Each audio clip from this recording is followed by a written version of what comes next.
C'è chi ha introdotto in azienda nuovi macchinari, chi ha investito in ricerca, chi in sviluppo e promozione. Grazie al PSR, il Piano di Sviluppo Rurale 2014-2020 della Regione Veneto, sono numerose le imprese agricole che hanno potuto beneficiare di fondi da utilizzare per realizzare piccoli e grandi progetti.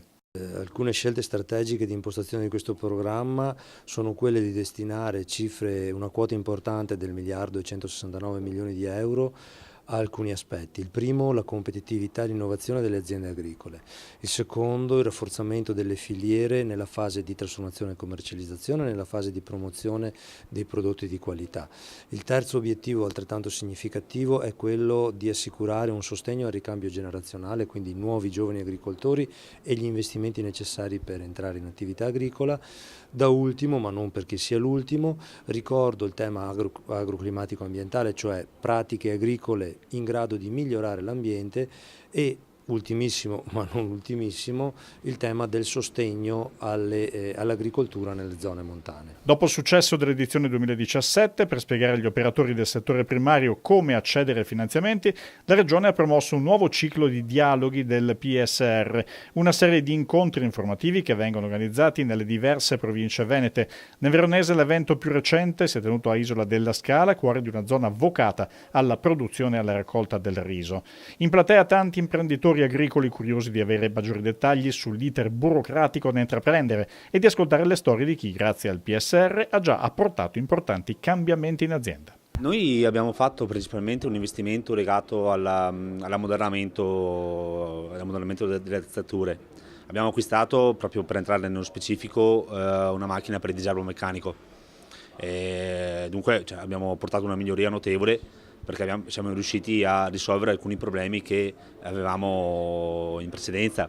E noi con questo PSR siamo riusciti ad acquistare delle macchine selezionatrici che danno la possibilità al nostro prodotto, al nostro riso, di essere selezionato con delle fotocamere a colori, tecnologia molto avanzata, che dà la possibilità al nostro prodotto di essere quasi perfetto e quindi di scartare tutti gli elementi che non sono perfetti dal punto di vista sia visivo sia organolettico.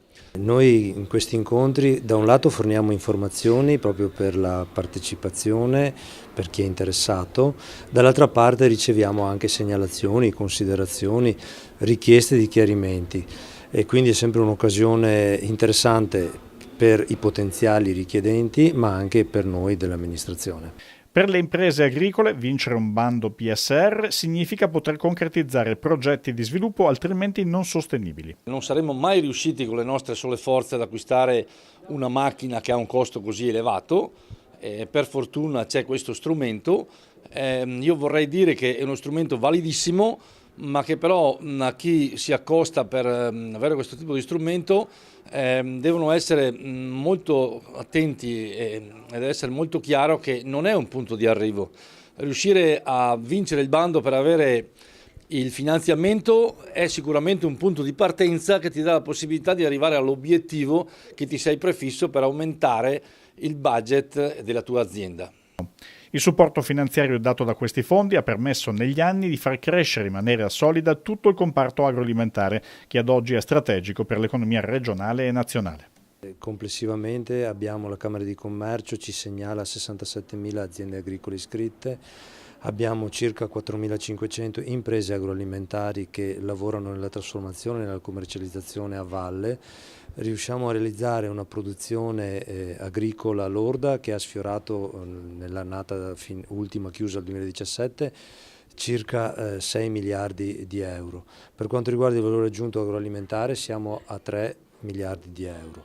Complessivamente gli occupati sono circa 80.000 nell'ambito agricolo e abbiamo altri quasi 40.000 occupati invece nelle imprese agroalimentari.